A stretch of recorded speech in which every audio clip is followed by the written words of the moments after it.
Hello and good evening. So tonight I want to take us through content that takes us to Leviticus 25, specifically Leviticus 25, 1 through 10. I am going to read on my community tab a post that I made earlier. This is the content that we're going to go through. There is a majority of the prophecy community who pays attention to the end times and understands the significance of the Jubilee, or at least moderately understands the significance of the Jubilee year, but ties it to Tishri 10. And once upon a time, I did the same thing. I had to actually go update a book once I realized that that is wrong and then correct what I had, because it's easy to do. There is one chapter which talks about, in the Old Testament law, the concept of Jubilee, and it's presenting two different ideas. And I think where people get tripped up about this is they believe that it's one idea that's being presented in a couple of different ways, rather than presenting two ideas that are distinctly different and share only a concept between them, and that is the concept of Jubilee.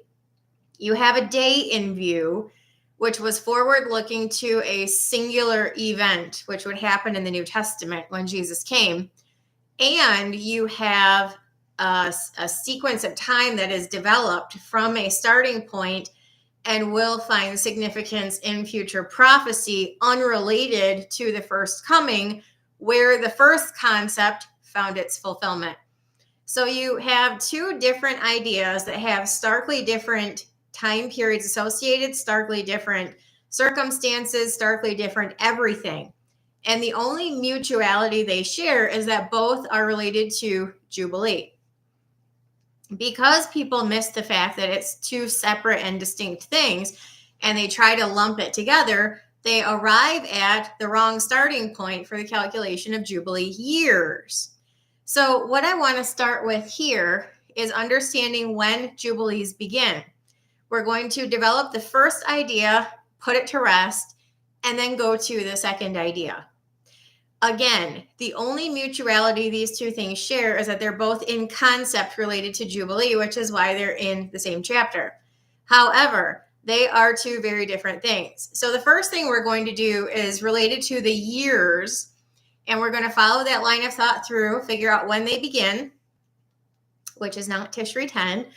And then we're going to say, okay, since Tishri 10 doesn't have to do with that, what does it have to do with? What is this second different thing that only has similarity with the concept of Jubilee? So Leviticus 25, 1 through 10. So let's go ahead and read this. The Lord spake unto Moses in Mount Sinai, saying, Speak unto the children of Israel, and say unto them, When ye come into the land which I give you. There's the first really important reference point there. Because the command is, when you do this, start a count. Did they do this on Tishri 10? No. So obviously, what they're counting is not going to be related to Tishri 10 because they didn't come into the land on Tishri 10. So this is the post that I wrote, and then we'll get back to this. I do believe it's time to go through the why Tishri 10 for the Jubilee year, why not Tishri 10 for the Jubilee year conversation again. And this goes back to Leviticus 25, 1 through 10. Fact of the matter is, Tishri 10 has not one single thing to do with Jubilee years. It has to do with the concept of Jubilee, specifically the proclamation of Jubilee. But it has nothing to do at all in that verse whatsoever with Jubilee years. It has to do with proclamation of Jubilee on a day forward looking to a singular event. After all, the law was a shadow of things to come, but the body is of Christ. And this is not the first thing that you're going to learn about the Jubilee. Because the first thing you're going to think when you read this is that Tishri 10 has to do with Jubilee years. No. When we follow this line of thought through, we will understand that the Jubilee year, simply the 50th in a count, and that count always has a specific start date, which is not Nisan 10. It's a different date. So even if you don't know what the Tishri 10 day is referred to as the prophecy or forward looking to a singular event, you can eliminate it from having to do with the Jubilee years by virtue of the fact that none of the years that lead to the establishment of a Jubilee year begin on Tishri 10, because that's not when the count was established. So this is going to be a process of elimination thing. You don't start there to get the right answer. You back into it by necessity, by putting things in their buckets and finding out what does and does not fit. So I said, without knowing what specific event the Tishri 10 declaration of Jubilee was forward looking to, we can still readily identify it has nothing to do with Jubilee years, because the command to start the count of years was when they came into their land, which was not on Tishri 10. Therefore, we can identify there is some other meaning intended. So this is what I mean, is you don't necessarily start out by understanding there's two separate concepts. As you back into that by following one of the lines of thought through and understanding it's got nothing to do all with Tishri 10. So then what is it talking about? So the command, this is what we're going to start with, is follow this one line of thought through, and then we're going to follow the second thing through. Speak unto the children of Israel and say unto them, when ye come into the land which I give you, then shall the land keep a Sabbath unto the Lord. So he's going to go on and explain what this Sabbath is. And it's in the likeness of the days of creation and in the likeness of the week given, written into the law in Exodus 20. So in the likeness of God's creative week, he worked for 6 days, and on the seventh day he rested. Written into the law for the people, work 6 days and hallow the seventh as the Sabbath. Written into the law for the land, as work the land 6 years, and in the seventh year shall be a year of rest. So you have 7. 1, 2, 3, 4, 5, 6, 7. Okay? 6 years thou shalt sow thy field, prune thy vineyard, gather in the fruits thereof. But in the seventh year shall be a Sabbath of rest unto the land, a Sabbath for the Lord. Thou shalt neither sow thy field nor prune thy vineyard. That which groweth of its own accord of thy harvest thou shalt not reap, neither gather the grapes of thy vine undressed, for it is a year of rest unto the land. So you're going to have a week of years. Yes, these are what Daniel draws his weeks of years prophecy from, is the Sabbaths for the land. A period of 7, a Shabuah. That is why it is absolutely pertinent to Daniel's prophecy, and how you can calculate when the 70th week will resume is by understanding he uses weeks of years, which all have a one-time benchmark starting point when they come into the land. And so every single year and every single week and every single Jubilee year, because they're all weeks, they're all years in specific weeks of years. The Jubilee year is simply the first year in the next period of 7 sevens. It is not a separate year outside of weeks of years. It says, verse 8, thou shalt number 7 Sabbaths of years. So 7, 7, 7, 7, 7, 7 in the 8th period of 7, the first year, which is the 50th year, is a Jubilee. It is not outside of the weeks of years. It's not a separate standalone year. You number 7 sevens, and then when you go to count the next set of 7 sevens, the very first year is your Jubilee. The 50th year is the first year of the next 7 sevens. It's not outside of them. So it's going to have, by virtue of the fact that the 50th year of 177 is also the first year of the next 7 sevens, it's going to have the same start date as all of the other years. So what is the start date? Well, when do they come into the land? Let's keep going. Thou shalt number 7 Sabbaths of years unto thee, 7 times 7 years. The space of 7 Sabbaths of years shall be unto thee 49 years. And here's where people think that the next verse is talking about when the Jubilee starts. Then shalt thou cause the trumpet of the Jubilee to sound on the 10th day of the 7th month. In the day of atonement ye shall make the trumpet sound throughout all your land. There's nothing in that verse that states that it's the beginning of a Jubilee year. It is simply a day upon which Jubilee is declared by the sounding of a trumpet. People infer much from a verse that doesn't actually say much other than on a day blow a trumpet. And which day you're supposed to blow a trumpet on is Tishri 10. When you go to the next verse, it follows from the number 7 Sabbaths of years, they shall be unto thee 49 years.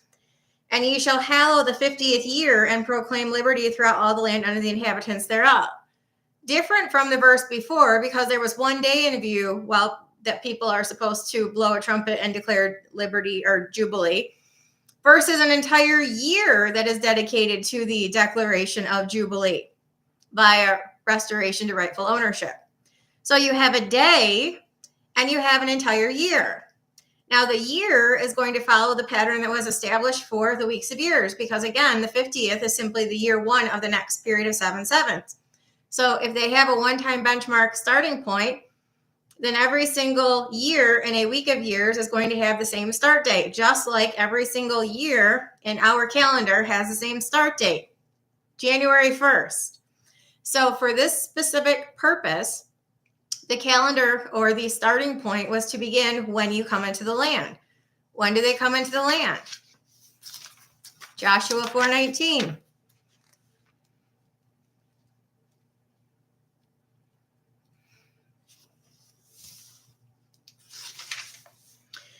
And the people came up out of the Jordan on the 10th day of the first month and encamped in Gilgal in the east border of Jericho.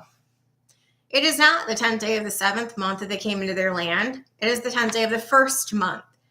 Therefore, the years and the weeks of years and the establishment of the Jubilee are all predicated upon the one-time benchmark event starting point, which is when ye shall come into the land that I give you, then shall the land declare a Sabbath unto the Lord. Number 7 Sabbaths, and in the 50th year, which is the first year of the next Sabbath, declare Jubilee. Nisan 10, the 10th day of the first month. Hands down, bar none, every single bit of it, which is why,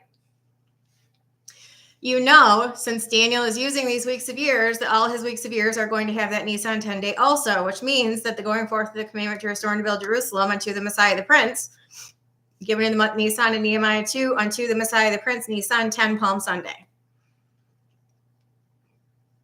And this is why, you know, the 70th week of years per Ezekiel 40 is going to begin. The 70th week is going to begin on the 10th day of the first month with a measurement for the temple. Same day the vision was given in a Jubilee year. And you can calculate Jubilee years because it tells you how in Leviticus 25.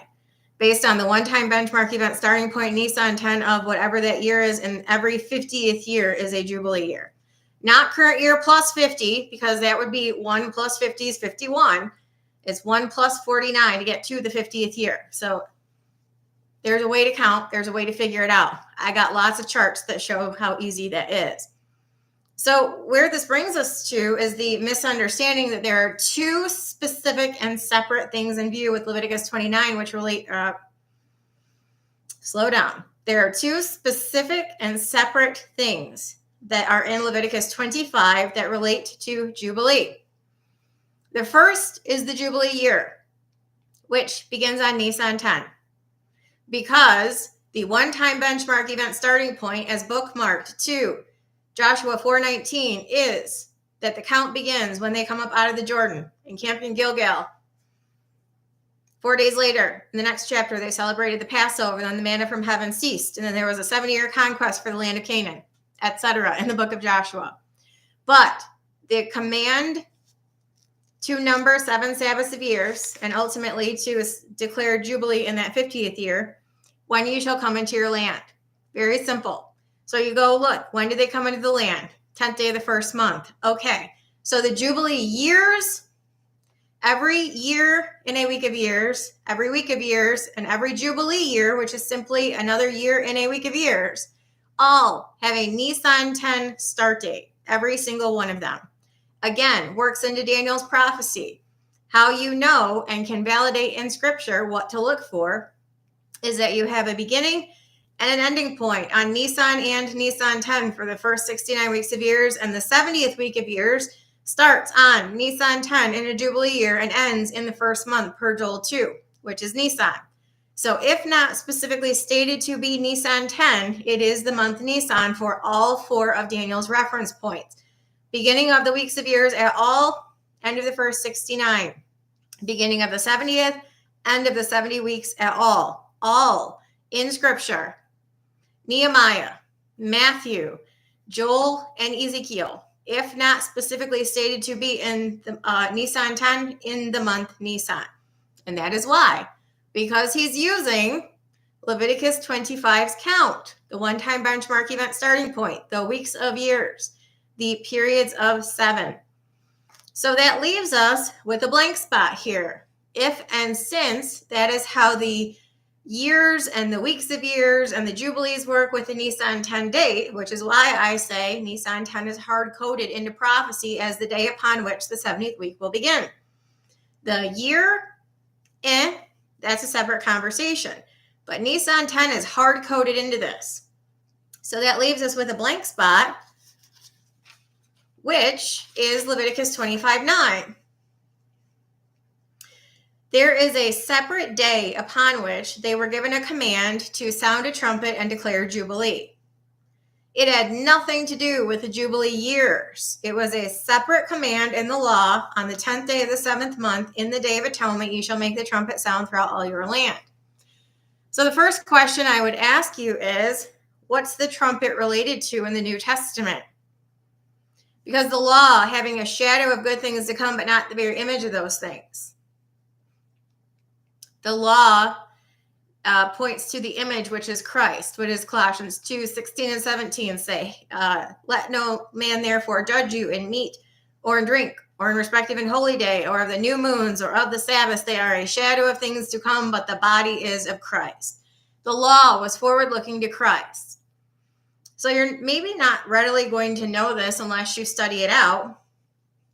But it says, then shalt thou cause the trumpet of the Jubilee to sound on the 10th day of the 7th month. In the Day of Atonement, you shall make the trumpet sound throughout all your land.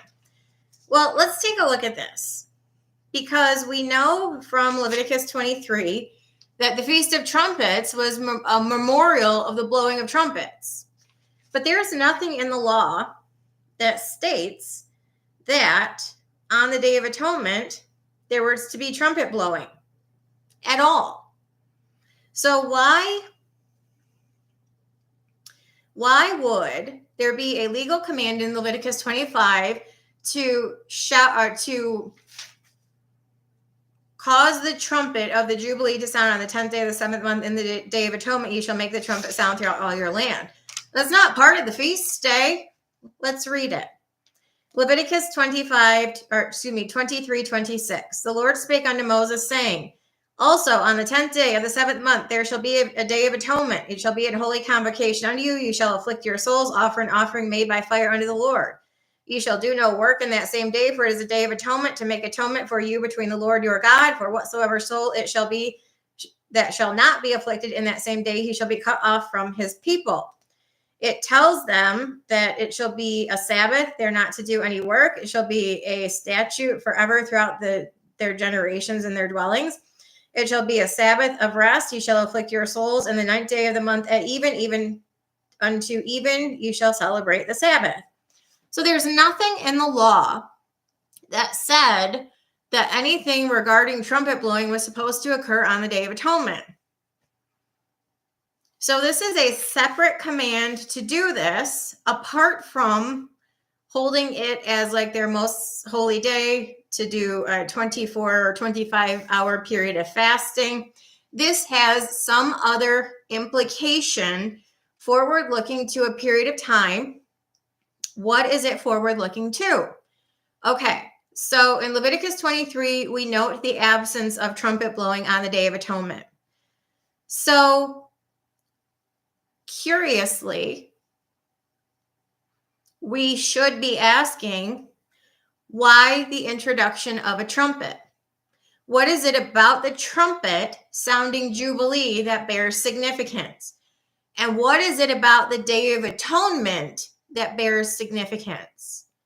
So having understood that the law is forward-looking to Christ, if there's nothing else in the law regarding the Day of Atonement and trumpets, then it's going to be something forward-looking to Christ in the future. That's basically how to look at that. Like if there's nothing else in the law that would support that at that time, it's got another meaning. So what is the other meaning? Okay, well, trumpets. What do we know about Jesus and the trumpet? Revelation tells us that he has a voice as of a trumpet. Twice. In Revelation 1, John hears the voice as of a trumpet talking with him. He turns around and sees the glorified Christ. He was in the trumpet on the Lord's day, heard the voice of a great trumpet talking with him. And then in Revelation 4:1, he sees a door open in heaven. He hears the voice of a trumpet saying, "Come up hither, I will show thee things which must be hereafter." What do we learn in Hebrews 1 about the voice of Jesus? God, who at sundry times and in diverse manners spake unto the fathers by the prophets, hath in these last days spoken unto us by his Son. God speaks to us through Jesus, who has the voice of a trumpet.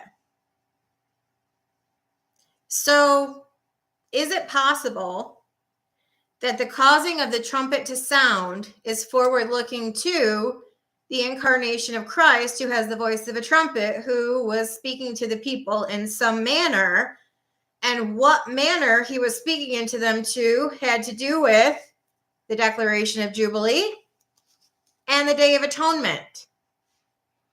Okay. What had to do with Jesus speaking to the people on the Day of Atonement, proclaiming Jubilee? Hi, Alicia. Hi, Papa John David. Hi, Last Days Christians. Nice to see you. So, Jesus, when he came the first time, had a ministry, didn't he? Where he spoke to the people, didn't he? What is the beginning of that ministry? His baptism. The beginning of his ministry was his baptism, where he was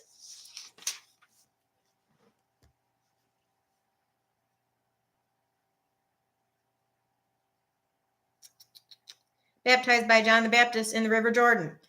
Matthew 3:13, then cometh Jesus from Galilee to Jordan unto John to be baptized of him. But John forbade him, saying, I have need to be baptized of thee, and thou comest to me? Jesus answering said unto him, suffer it to be so now, for thus it becometh us to fulfill all righteousness. Jesus was born as a man for the express purpose of redeeming mankind. But Jesus was baptized into ministry because what day did Jesus begin his ministry? Let's back into this too, because if you don't know the answer to that, how are you going to find out? Well, what day did Jesus end his ministry? What was the unto the Messiah, the Prince, from Daniel's prophecy? Remember the Nisan 10 date, the going forth of the commandment to restore and to build Jerusalem in the month Nisan, unto the Messiah, the Prince, Nisan 10, first kingdom presentation. Behold, thy king cometh unto thee, lowly and meek, riding the colt full of a donkey. Jesus' ministry ended on the day that he was previewing through his entire ministry, which he said from the beginning of his ministry, Matthew 4:17, from that time Jesus began to preach and say, repent, for the kingdom of heaven is at hand. In Luke, he calls that preaching the acceptable year of the Lord. The kingdom of heaven being at hand was forward looking to the day in which the king would come to bring the kingdom to Israel. Palm Sunday, triumphal entry. So from the beginning of his ministry, he was previewing the end of his ministry, which is telling people to get ready for the day in which he would offer it to them. If and since Jesus ended his ministry on Nisan 10, Palm Sunday, when did he begin it? How long was it? Nisan 10 minus 3.5 years is Tishri 10, the Day of Atonement. Jesus began his ministry by being baptized into his ministry on the Day of Atonement. Why was there a voice from or why did Jesus tell John the Baptist when John forbade him and said, I have need to be baptized of thee, but thou comest to me? He said, suffer it to be so now, for it becometh us to fulfill all righteousness. What righteousness will be fulfilled by Jesus entering his ministry via baptism on the Day of Atonement? Jesus became the substitutionary sin bearer.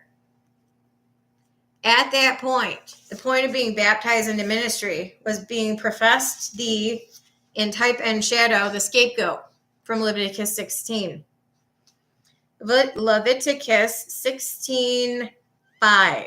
He shall take of the congregation of the children of Israel 2 kids of the goats for a sin offering and 1 ram for a burnt offering. This is what it means when Jesus was said to become sin who knew no sin, that we might be the righteousness of God through him. He became sin by being baptized into ministry as the substitutionary sin bearer who had the sin of Israel laid upon him, so he could, as the Lamb of God, 3.5 years later, take them away. Jesus did not die for his own sin. He died for everyone else's. So ceremonially, he had to have them laid upon him so he could become sin for us who knew no sin, who we might be the righteousness of God through him. That is what the purpose of the scapegoat was in Leviticus 16, was forward looking to Jesus becoming the scapegoat and having the sins of Israel laid upon him as the substitutionary sin bearer. So Leviticus 16 goes on to say, Aaron's going to offer a bullock for a sin offering for him and his house, and he shall take the 2 goats and present them before the Lord at the door of the tabernacle of the congregation. Aaron shall cast lots upon the 2 goats, one for the Lord, the other lot for the scapegoat. Aaron shall bring the goat upon which the Lord's lot fell and offer him for a sin offering. But the goat on which the lot fell to be the scapegoat shall be presented alive before the Lord to make an atonement with him and to let him go for a goat into the wilderness. In verse 21, it says, Aaron shall lay both of his hands upon the head of the live goat and confess over him all the iniquities of all the children of Israel, all their transgressions and all their sins, putting them upon the head of the goat, and shall send him away by the hand of a fit man into the wilderness. And the goat shall bear upon him all their iniquities unto a land not inhabited, and he shall let go the goat in the wilderness.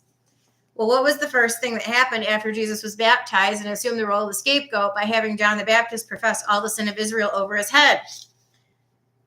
Jesus was led up of the Spirit into the wilderness to be tempted of the devil. Precisely what happened with the scapegoat in the Old Testament, led by the hand of a fit man into the wilderness. So the Spirit led Jesus into the wilderness, where he was there for 40 days and 40 nights and then was tempted of the devil. So that's why Jesus told John the Baptist that he had to do it, because John the Baptist was ceremonially declaring Jesus the scapegoat and laying all the sins of Israel upon his head, so he could take them away. What would you suppose the meaning of Jubilee is? Liberty via the forgiveness of sin. The proclamation of Jubilee is the outcome of Jesus becoming the substitutionary sin bearer on the Day of Atonement from the beginning of his ministry. He took Israel's sins away from them and instead granted them liberty via the forgiveness of sin. Jesus, when he was baptized, went up straightway out of the water, and lo, the heavens were opened unto him, and he saw the Spirit of God descending like a dove and lighting upon him, and lo, a voice from heaven saying, This is my beloved Son, in whom I am well pleased. Now, in Isaiah 53, the suffering servant chapter, what does it say about God's pleasure? See, Jesus became the substitutionary sin bearer at the beginning of his ministry. And 3.5 years later, plus 4 days, he laid his life down for said sins. This is my beloved Son, in whom I am well pleased. Isaiah 53.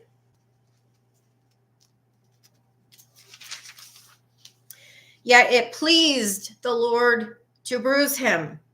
He hath put him to grief. When thou shalt make his soul an offering for sin, he shall see his seed, he shall prolong his days, and the soul of the pleasure of the Lord shall prosper in his hand. He shall see of the travail of his soul and shall be satisfied.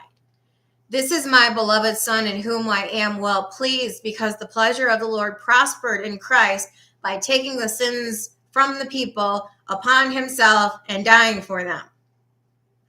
Jesus became the substitutionary sin bearer on the Day of Atonement, as the Leviticus 16 scapegoat prophesied he would.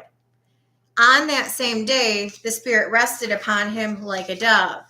What did that Spirit that rested upon him at his baptism anoint him to do? What Leviticus 25:9 said. Thou shalt cause the trumpet of the Jubilee to sound in the 10th day of the 7th month in the Day of Atonement. Ye shall make the trumpet sound throughout all your land.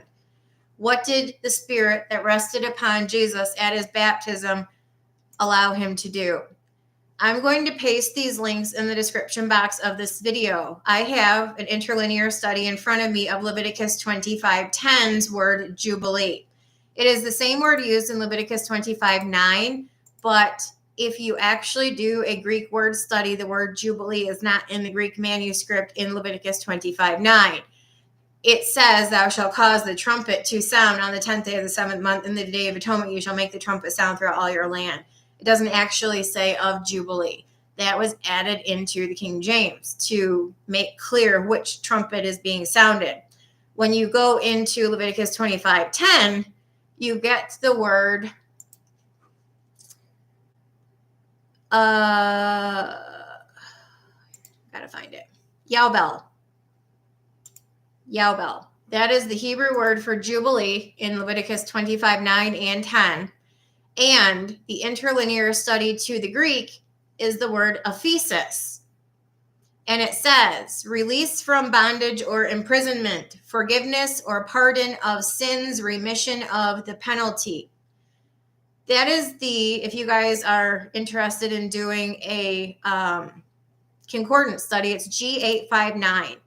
And it appears in Luke 4:18. This is the trumpet of the Jubilee sounding on the 10th day of the 7th month in the Day of Atonement, sounding throughout all the land. It says, the Spirit of the Lord is upon me.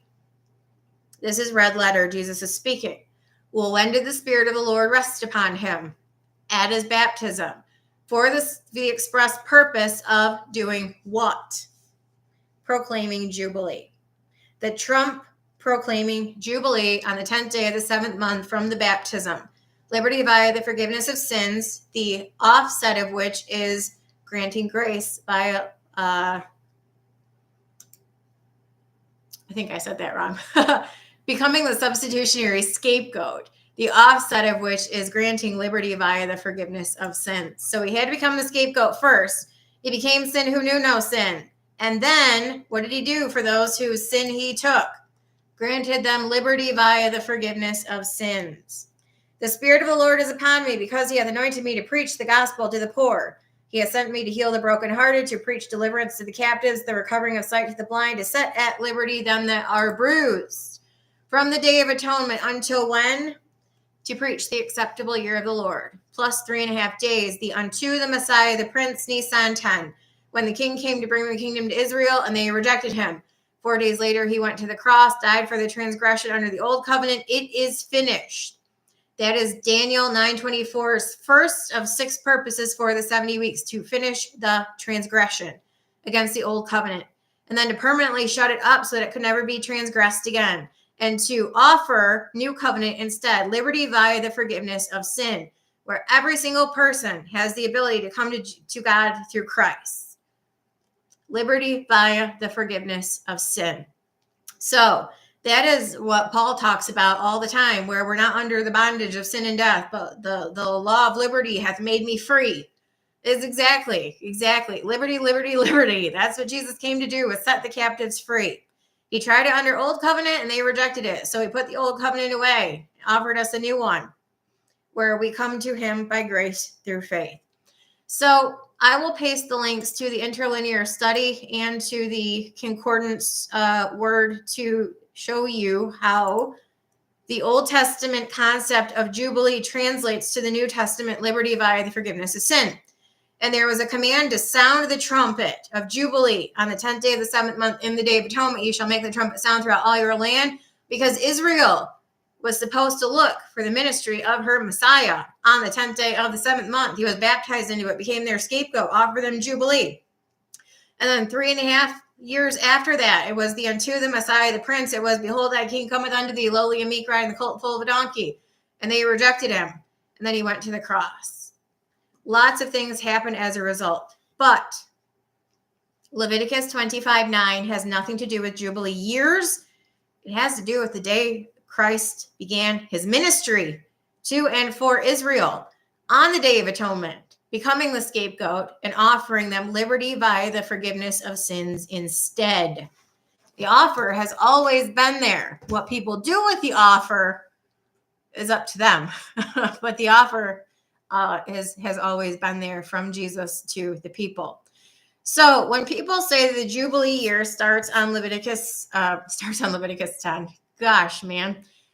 When people say that the Jubilee year starts on Tishri 10, they are mistaken, because they are using the reference to the beginning of Christ's ministry rather than looking at the one-time benchmark event starting point when Israel came into her land, which is the instruction to begin the count of the years that lead to the establishment of Jubilee. And that was Nisan 10, not Tishri 10. So the Jubilee years have nothing to do with Tishri 10. The proclamation of Jubilee on the Day of Atonement was forward looking to day one of Christ's ministry, where as the trump of God, he would proclaim Jubilee because he was a scapegoat and he took all their sins.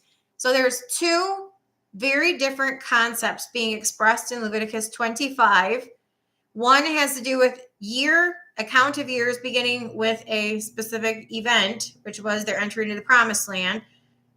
And the other, a specific day upon which a specific thing was going to occur, which they were supposed to be looking for, which was why it was called out in the law, because it was supposed to be super important. And that was Jesus' ministry. Hi, Paul. Nice to see you. Hi, Bravery Mom. Nice to see you too. So if you guys have any questions, let me know. I'm going to paste the links that I used. Nisan 10, no to 2031 or 32. The next Jubilee year is Nisan 10 of either 2024 or 2025. That would be this the 70th Jubilee from their inception. If 1406, then 2025. If 1407, then 2024. The Jubilee year is the year upon which the 70th week begins. Nisan 10 of the Jubilee year, that is when the measuring for the temple commences, when the 70th week starts. It's not redemption for Israel. It's actually, so interestingly enough, the Jubilee is if you read the remainder of the chapter in Leviticus 25, it talks about the Jubilee year and what happens during the Jubilee year, and it's essentially a restoration to rightful ownership. This is the concept that is tied to being redeemed out of the marketplace. It's the Greek word akaratzo. It's what the elders are singing about in Revelation 5. They're singing a song of redemption. That the redemption out of the marketplace is that rights have permanently passed from buyer, you and I, to from seller, rather, us, to buyer, who is Jesus, who purchased everything with the bride price.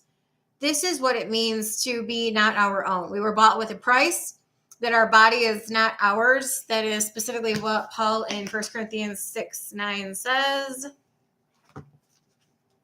Know ye not that ye are not your own, you are bought with a price. What? Know ye not that your body is the temple of the Holy Ghost, which is in you, which ye have of God? Ye are not your own, for ye are bought with a price. Therefore glorify God in your body and in your spirit, which are God's. So this is talking about the bride price, ancient Jewish wedding ceremony, eschatology between Christ and the church. But when we believe on him and are brought into a new covenant relationship, we're gifted with the Holy Spirit, and we become his unique possession. He's purchased us with his shed blood on the cross, the bride price. There is a point in the future where we will be glorified. We'll be redeemed. That's what the elders are singing a song of in Revelation 5. Thou hast redeemed us unto God by thy blood, bride price, out of every kindred and tongue and people and nation hath made us unto our God kings and priests, and we shall reign on earth. Redeemed, it means to have been bought out of the marketplace. They're actually singing a song of physical redemption, not just spiritual redemption, which means that they have been physically redeemed from the earth and thus glorified. They have met their day of redemption, i.e. their day of glorification. But the Greek word agarazzo, which is thou hast redeemed us, agarazzo, it means that they have been purchased from out of the marketplace, that the transaction occurred through the payment of the bride price and the acceptance of the covenant relationship. And permanent rights passed from seller to buyer, and the buyer came and got his stuff. That's basically what that means. Now, the implication of that is tied to Jubilee, which is a restoration to rightful ownership. Whose are we? His. He's coming to get what is his. in conjunction with the Jubilee, which is the year reserved for the restoration of rightful ownership. That's the tie between the Jubilee year, the rapture of the church, the Jubilee year, and the start of the 70th week. Yes, and that's part of the proximity to the beginning of the 70th week. The 70th week, the measuring for the temple begins on day 1 of the Jubilee, the 10th day of the first month. That's the day, month, and year that Ezekiel bookmarks to the measuring for his temple is the first day of a Jubilee year. Well, there will be 70. So if we know when they start, the count starts, then we know when the 70th one will begin. And we, like I said, Nisan 10 is a hard-coded date. That's not going to change. The year simply depends upon which year they enter the promised land. So from point A, entry into the promised land, to point B, 70th Jubilee, that's when the 70th week is going to commence. However, in conjunction with the Jubilee year, there is a restoration to rightful ownership. Whose are we? We are God's. So rightful ownership is not ours, it is his, and the redemption of his purchased possession is the rapture of the church. We are his, he will do with us what he pleases. Someone said something about wanting to stay behind and be one of the 144,000 witnesses, and I told them plainly, you don't get that choice. That's not up to you. You aren't yours, you are his. He's told you what he's going to do with you, and that does not include leaving you behind. It doesn't matter what you want. It matters what he wants, because you're his, and he's going to do with you what he pleases. And what he pleases is to redeem his purchased possession from out of the world. So I love that people have this idea that they can be helpful during a time period, but you're not intended to be here, so you can't be helpful because he's not going to let you. So it doesn't matter what you want to do. Really, it doesn't matter what you want. It's not your will. It's his will be done. So I don't know why you'd want to stay. That's very altruistic, but you're not going to be here because he said you're not, and you're not yours, you're his. He's going to take you, as is evidenced by the elders singing a song of redemption. And you don't ever notice the people in heaven in Revelation being like, woe is me. I didn't want to come up here to heaven in my glorified body. I wanted to stay behind. Lord, why didn't you let me? No. It's a very short-sighted and very narrow-minded view that you would ever think that you get that choice. You aren't yours. And no. So this is essentially the tie to the rapture of the church and the start of the 70th week by virtue of the Jubilee year aspect and what the Jubilee year represents. And yes, the Jubilee year is a restoration to rightful ownership.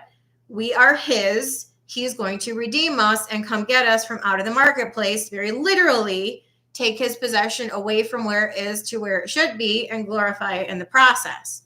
So yes, there are other aspects of Jubilee related to the redemption aspect and the ownership that is God's of us.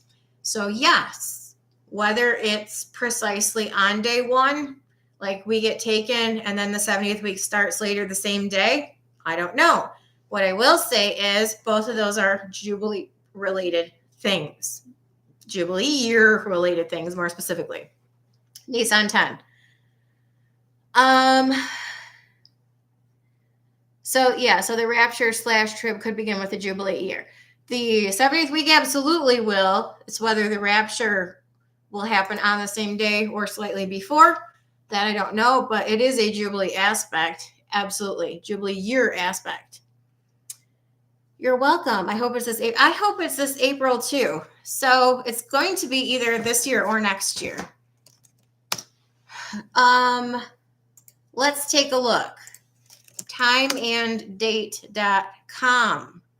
So from today, which is 1/11/2024 through 4/18/2024, because April 18th is Tishri 10 this year. That's 98 days.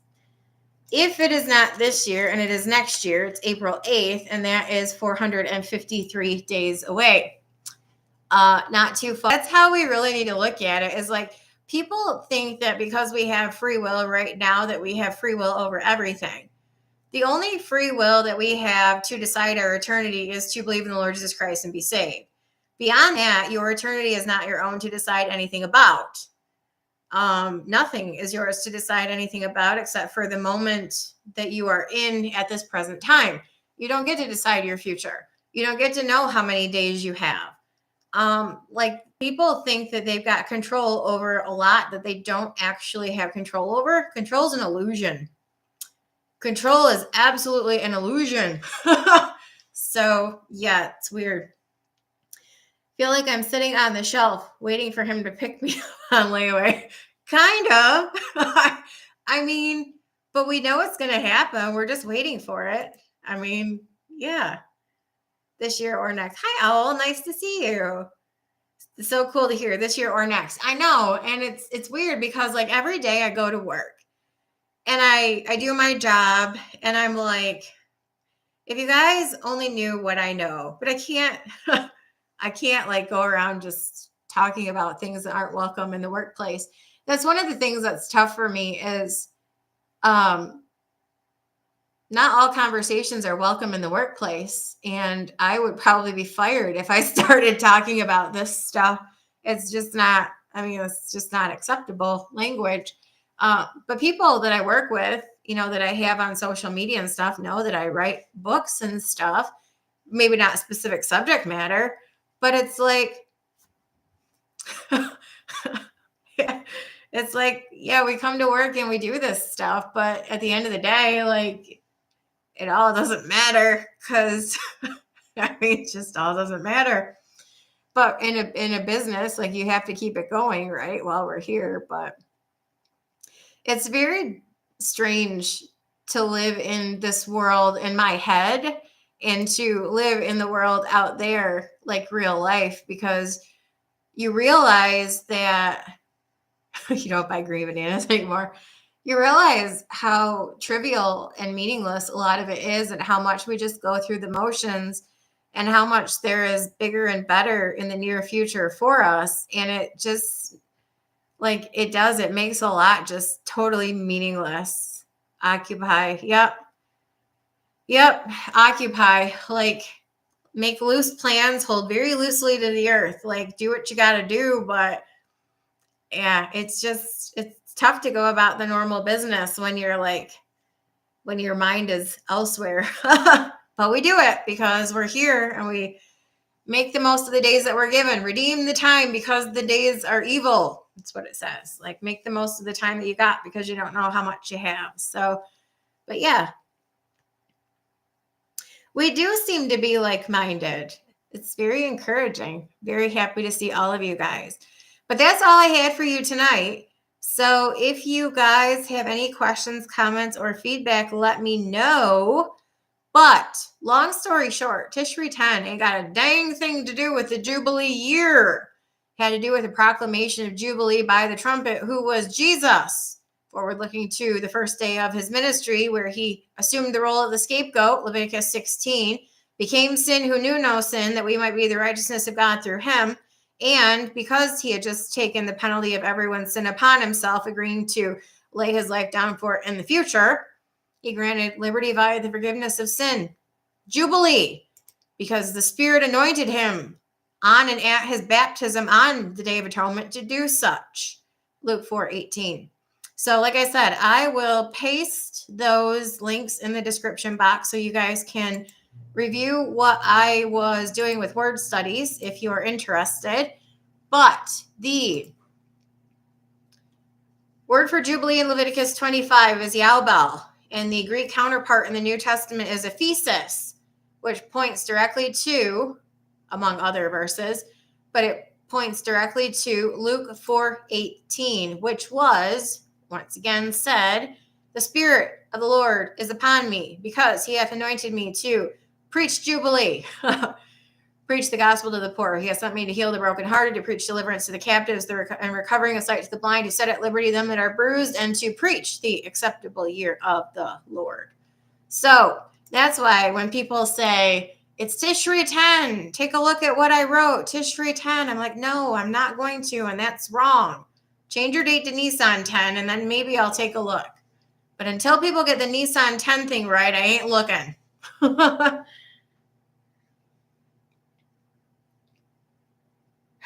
Yes, there are many rapture channels who confuse people because they don't know what they're talking about. I don't know everything, but I try to learn everything. Hi, Lucifer. Welcome. Well, I'm happy to see you too. Yes, you all have a very good evening. I am going to leave now. One thing that I did want to say, in the near future, I will be going through 2 Thessalonians 2. And I will talk about, per Alicia, she asked, the meaning of peace and safety from 1 Thessalonians 5. What does it mean?